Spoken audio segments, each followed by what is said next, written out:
ba ang patong sa ulo ni Dondon Patidungan or ni Jolie Dondon Patidungan? Magkano nga ba ang patong sa ulo niya? Kasi pinatumba daw siya ni Atong Ang. Eto po, mga kababayan.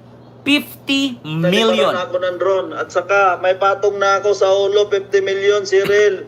Mayroon pa bang ibang personalidad? May iba pa bang kilalang tao na papangalanan o na involved dito? Politiko or iba pang personalidad?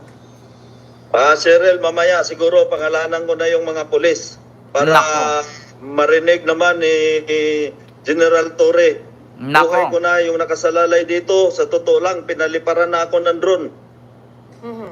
Alam ko kung sino ang... Maliban sa pulis, ay may iba pa bang personalidad? May involved din ba ditong mga politiko? May pulis daw. Ito sabi dito sa Bilyonaryo News, mga kababayan. Ang sabi dito, Patidungan, may pulis at general na protektor si Atong Ang. Nako po! Ay, Diyos mio Marimar. Continue May natin. mga lumalabas na congressman daw or senador daw. Mayroon bang ganon? Cyril, ang gusto lang ni Mr. Atong Ang, idawit yan para may kakampi siya sa kalukuhan niyang ginawa. Yan ang totoong istorya niyan. Pati yung apat na akusado na tinuruan niya na ako ang ituro na mastermind. Nandun sa farm niya yan, andun nakatira, andun ang pamilya, inalagaan niya yan at binigyan niya ng pera. Hala. Para gamitin niya against sa akin. Yung apat pala na mga kababayan, yung sabi ni Patidungan, yung apat na security guards na ang sabing wag daw magsinungaling, hindi daw totoo. Alaga daw pala ni Atong yon.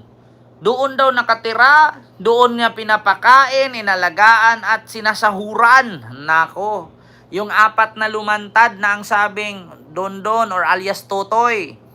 Huwag kang magsinungaling, aminin mo ang totoo, huwag mo kaming idawit. Huwag kang ganyan-ganyan. Kakasabi lang mga kababayan. Ayan Yan ang totoong istorya niyan. Pati yung apat na akusado na tinuruan niya na ako ang ituro na mastermind. Nandun sa farm niya yan, andun nakatira, andun ang pamilya, inalagaan niya yan at binigyan niya ng pera. Nako, doon pala na nakatira sa farm. Bakit actually malalaman naman natin ito pag iniimbestigahan ng kapulisan ito at ng batas. No? At syempre, yung apat na yun, saan nga ba yun nakatira? Ngayon, kung magtugma itong sinabi ni Patidungan na doon nakatira sa farm ni Atong Ang, talagang malalaman. At magtugma nga, totoo nga siya. Kung sakali.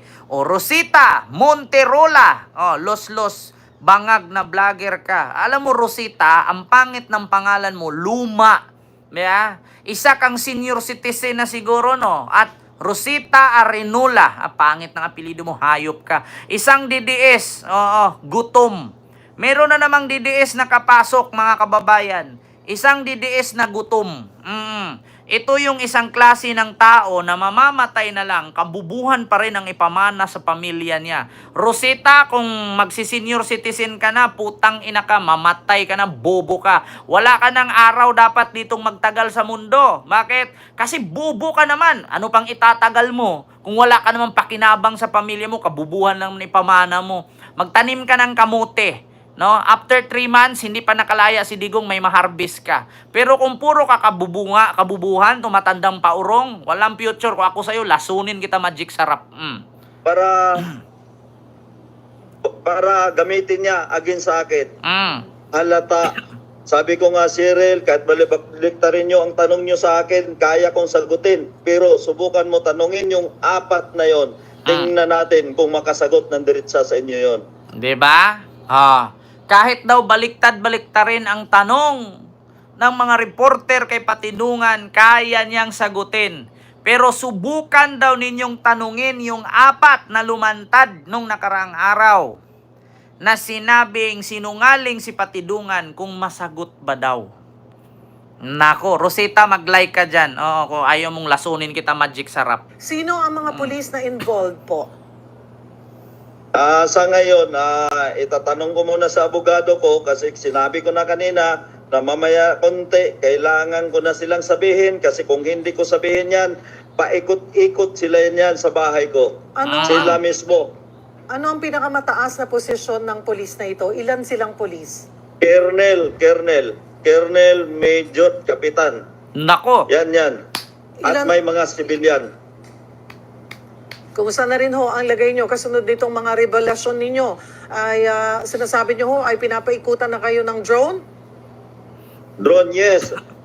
Pinaliparan ako ng drone. At saka may patong na ako sa ulo, 50 million, Cyril. Naku. Kaya yan si Mr. Atongang gusto niya ubusin yung pira niya. Magmamalinis lang siya. Sabi ko nga kanina, sayang yung binayad niya sa attorney. Sana ibinigay niya na lang doon sa mga namatayan. nako. Sayang daw at ubusin daw ni Atong ang pera ni Atong Ang para matiklo lang itong si alias Totoy na si Julie Dondon Patidungan at sana yung binayad daw niya sa attorney ay dapat binigay na lang daw ni Atong Ang sa mga sabungero or sa pamilya ng mga sabungerong namamatay. Yeah? Oo, FAA is real the mastermind. I believe. Yeah? Know about the killing. So she's still accessory with crime but don't believe she agreed the killing. Yeah, sabi ni Ma'am Israel Astorga Obispo sa kanyang super chat. Yeah. Tama naman. Yeah, Sir Ken, totoo ba na may lason ang Magic Sarap? Meron po, Sir Kenry. Pag 1, 2, 3, 5, wala po. Pero kung buhusan mo isang balde yan at ipakain mong walang tubig-tubig, mamamatay po yan sila. Wala namang lason ang Magic Sarap. Pero kapag katimplahin mo isang balde at ipainom mo sa kanyang buo, mamamatay siya dyan. Magsinangag ka nga lang, 5 Magic Sarap, anong resulta pagkatapos kumain? Di ba, inaantok ka? May mga kasama ako dati, inuman ng mga kabarkadahan ko. Ako hindi ako uminom, nanonood lang ako sa kanila. Alam nyo, kapag may gwapo silang kainuman, nilalagyan ng bitchin. Bakit? Para antukin yung kainuman na gwapo, wala na, haharbatin na ng mga bakla yun. Kasi marami kong kaibigan mga bakla noon kapag may alak, may balak. Kaya nga mayroong kanta na may alak, may balak. Kapag may alak, may balak. So ang gagawin yan, inom yan, gin bilog. Yung gin, haluan nila ng 5 Magic Sarap yun or di kaya bitchin. Kung yung kainumang gwapo, tulilek, tulog, hawa na, tsupa na pagka-after. Unat paa, tirek mata, may 1.5 ka na. Pero wag kang sumali sa inuman kapag bakla ang kasama. Bakit? Unat paa, higa ka, tulili ka, pagagising mo, basa na. Ganon yon, di ba? Kaya pag may mga DDS dyan, lalo pag matanda na DDS, tapos ang pangalan Rosita, tapos apelido Arinola, lasunin mo ng Magic Sarap yan. Yeah. Yun, mga kababayan, narinig nyo? Nako, si Dondon Patidungan, may 50 million pala. So ito, sunod mga kababayan, ito si Eden Santos. Sa mga hindi nakakakilala, ito si Eden Santos mga kababayan. Isa po ito sa reporter po ng Net25 mga kababayan. Ano nga ba itong sa Net25? Mga kababayan, si Eden Santos, kung naalala ninyo, ito po yung nagtanong-tanong kay Attorney Claire Castro or Yusek Claire Castro na, Yusek, marami pong nagtanong na kung bakit hindi pa daw mag-hair follicle test si PBBM. Bakit daw hindi mag-hair follicle test para matapos na yung issue na yan, na mga issue-isyong adik-adik, droga-droga. Hair follicle test daw. So ngayon mga kababayan, ito na nga. Bukod dyan mga kababayan, meron kasing isa na nagpadala ng isang sulat, na si Mr. Kabatbat nag-request as an unreasonable at imprudent attempt to coercial journalists perform of their duty to deliver news that go beyond photos opportunities press release at rehearse sound bites ayon sa liham ng Malacanang Press Corp or MPC. Oo, so ito mga kababayan, basahin ko po. Ayan po si Eden Santos, no?